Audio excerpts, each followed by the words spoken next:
Bien, bonjour.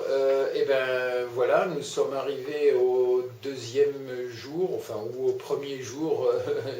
Notre levain a maintenant 24 heures. On va s'en occuper, mais avant, je voulais quand même vous dire des petits trucs. Alors, le levain, en fait, je le répète, c'est pas compliqué à faire, mais il s'avère que pour beaucoup d'entre vous, euh, c'est un problème. Et de toute façon, pas seulement d'une manière générale, les gens trouvent que le levain, c'est compliqué. Alors, c'est pas compliqué, je le répète, c'est seulement vous qui êtes compliqué. Alors, Euh, parce que la vie, c'est la vie, et c'est simple, c'est facile à réaliser, c'est facile à comprendre aussi.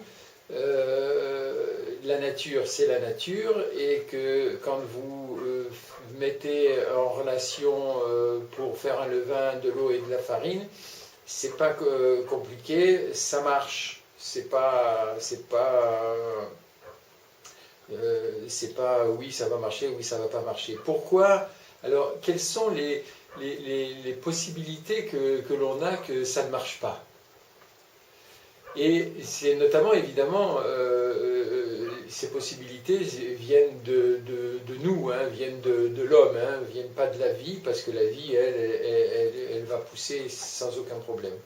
Alors, ce qui peut nous arriver, c'est que on utilise des ustensiles qu'on a lavés, par exemple, on a mis ça dans le lave-vaisselle. C'est machinal chez nous, hein, c'est pas... Bon, enfin, moi je dis chez nous, mais moi c'est pas le cas. J'ai pas toutes ces machines modernes, mais bon, il est possible que chez vous, ça se passe comme ça.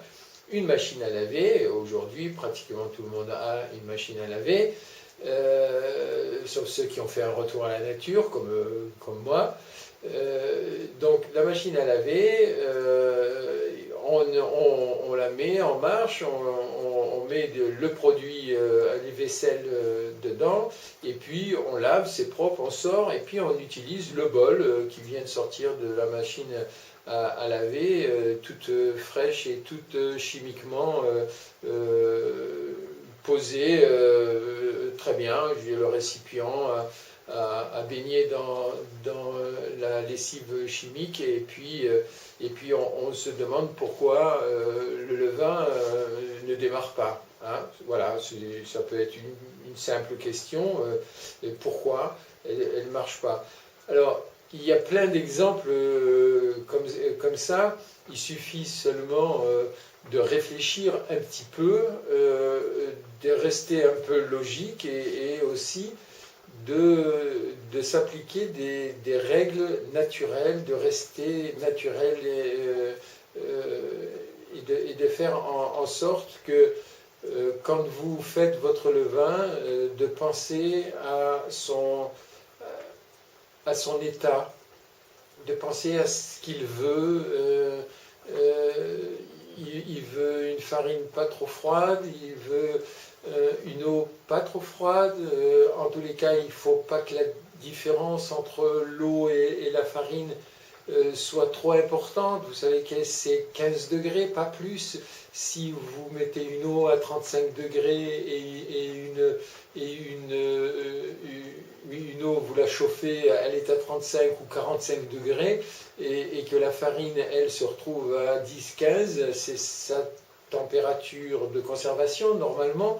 Bon, eh ben, il va avoir un choc thermique dans les éléments qui vont faire que d'un côté, ça va, tout ce qui se trouve dans la farine va brûler, va être trop chaude, parce qu'il y aura ce choc thermique, et après on se demande pourquoi, je ne sais pas, mais mon levain, il n'est pas parti.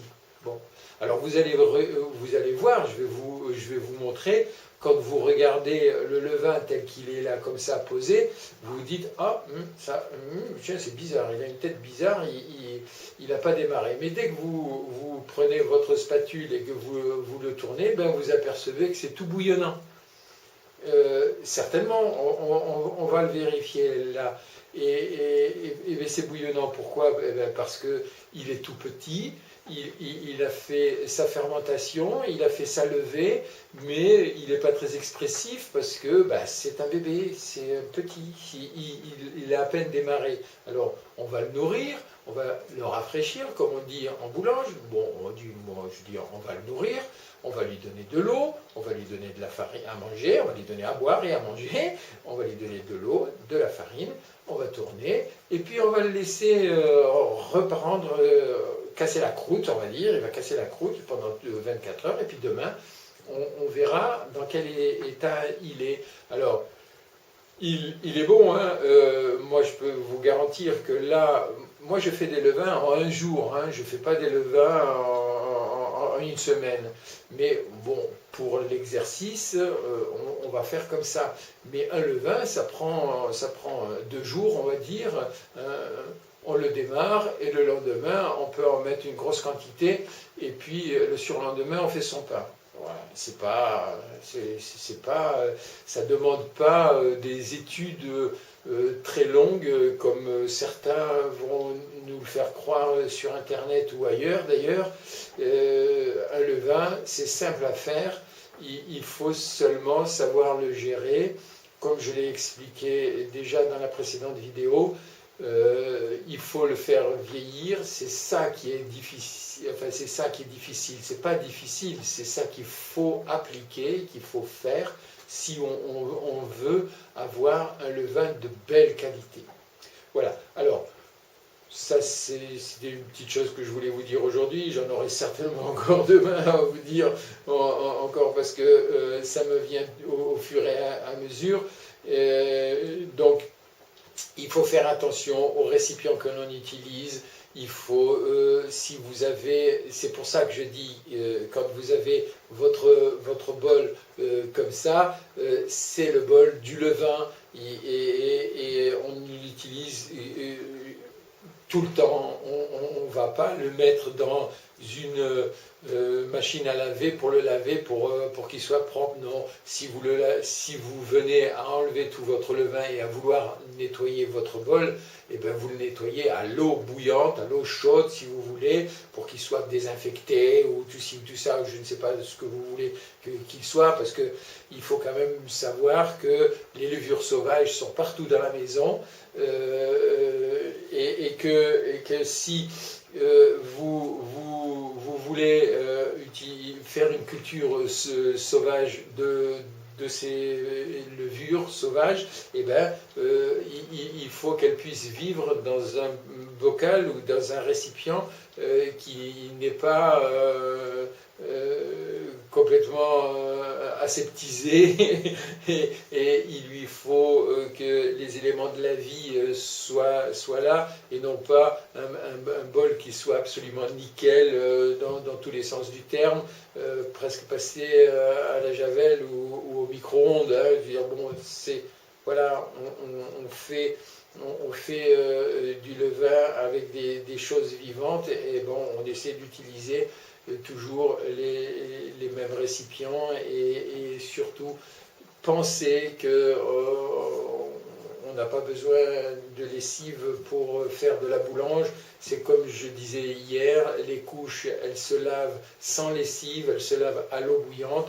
Et bien tout le matériel de boulange se lave exactement de la même façon, avec de l'eau bouillante, c'est tout. Et puis on le sèche, on le laisse sécher. C'est ça, c'est que de l'eau, de la farine. Hein. C'est pas, on n'a pas de gras, on n'a pas de ci ou on n'a pas de ça. Et puis de toute façon, le gras, ça part aussi avec l'eau bouillante. Hein. C'est pas un problème. Alors, on va le nourrir et puis je vous reprends après. Bon ben voilà, alors on va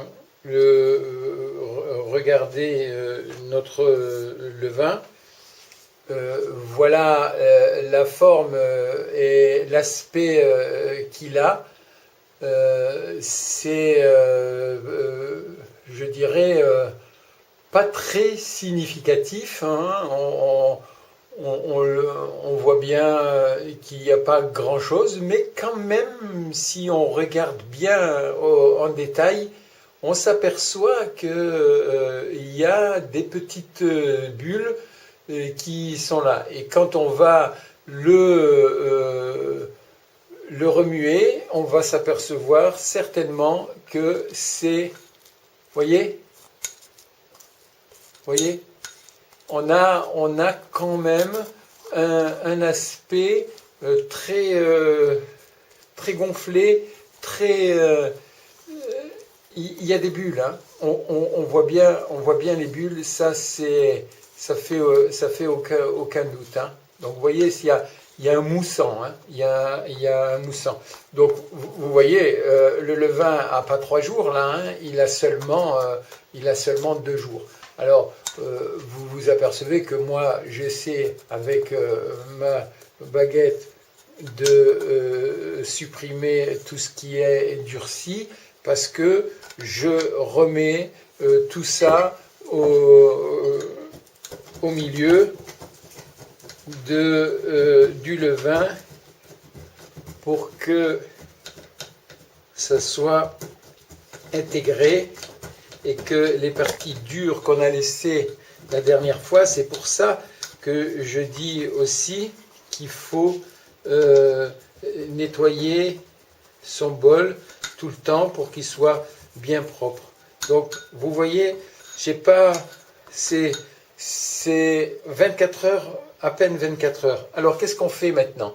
Alors maintenant, ben, on prend l'eau qui est un peu tiédie, on rajoute, vous voyez, hein, c'est pas, voilà, je vais faire ça comme ça, voilà, on dilue le tout, on ne met pas la farine d'abord, on met l'eau, hein, et vous vous apercevez là effectivement qu'il y a des bulles, mais là ces bulles-là, ce sont des bulles qui sont dues à la fermentation. Hier non, mais aujourd'hui on peut dire que c'est certainement ça.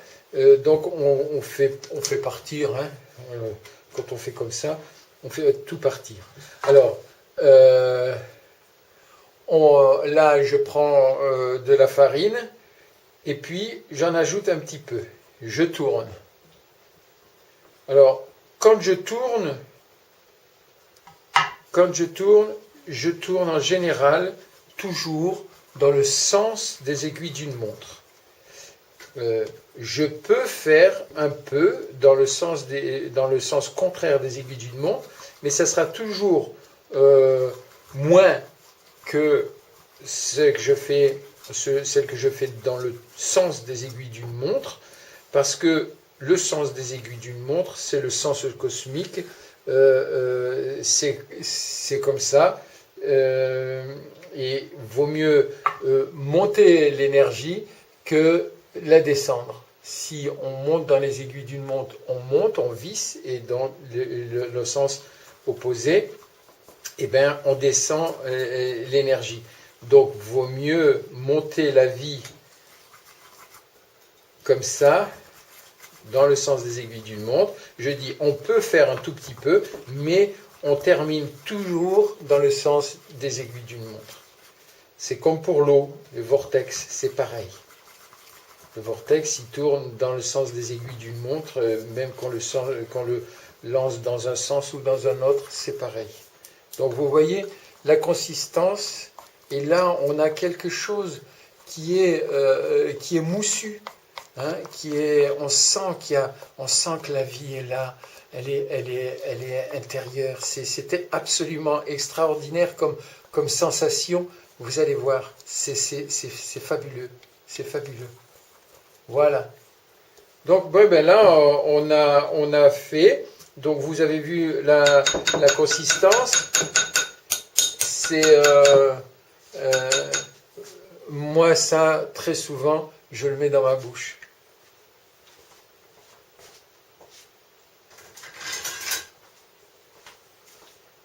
Et puis, pour nettoyer, parce que c'est bon.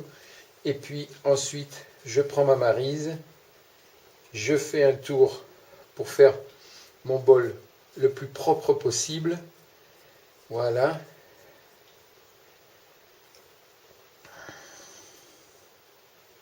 Voilà.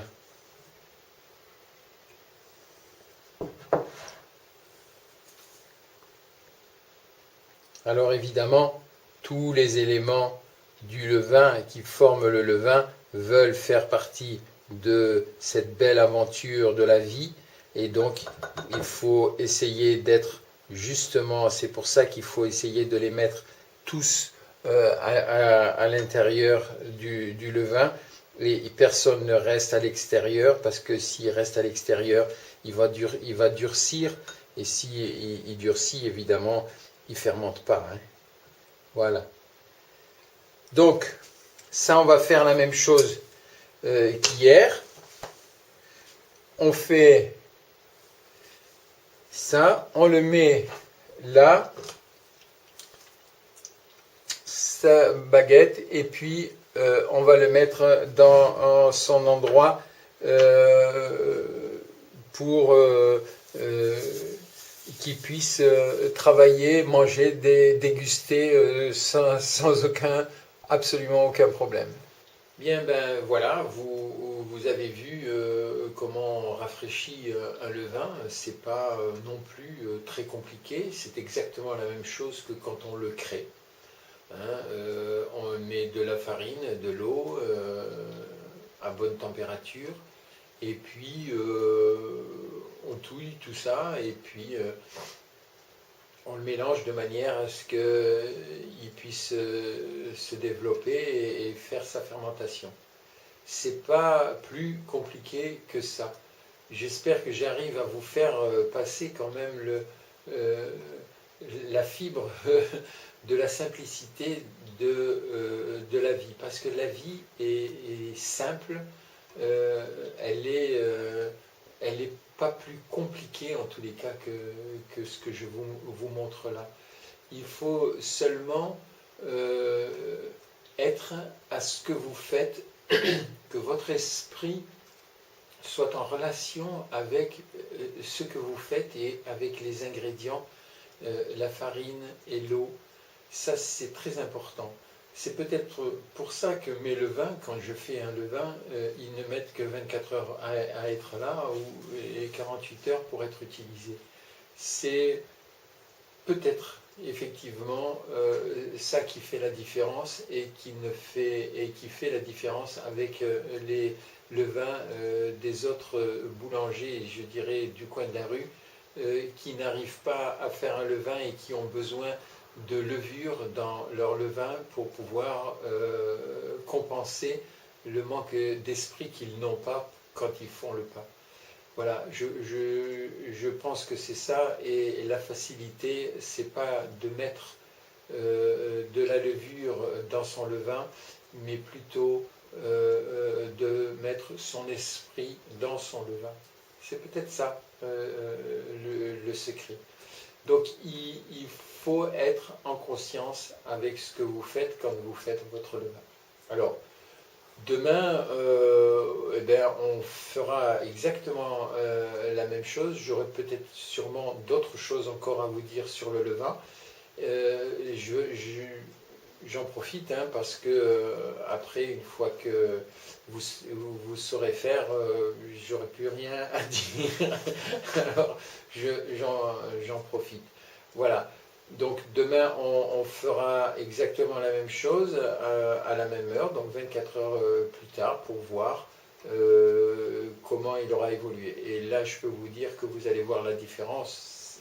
Dès aujourd'hui, je peux dire que vous allez voir la différence, parce que ça va être, il y a beaucoup plus de nourriture dedans, et comme il fait assez bon là, je sais pas trop quelle température il fait, mais je vais vous dire ça parce que mon thermomètre est toujours basé non loin de là. Et bien là, en haut, à la hauteur du levain, il fait 22 degrés. Voilà. Donc, c'est pas 25, hein, c'est 22. Donc, la température ambiante, la cuisinière est en fonction, donc ça fait quand même une petite douceur dans la maison. Il fait 22 dans cette pièce-ci, hein, il ne fait pas 22 dans ma chambre, je dirais. Voilà, donc on verra ça demain. Et puis jusque-là, eh ben, je vous laisse à vos propres créations et je vous dis à demain.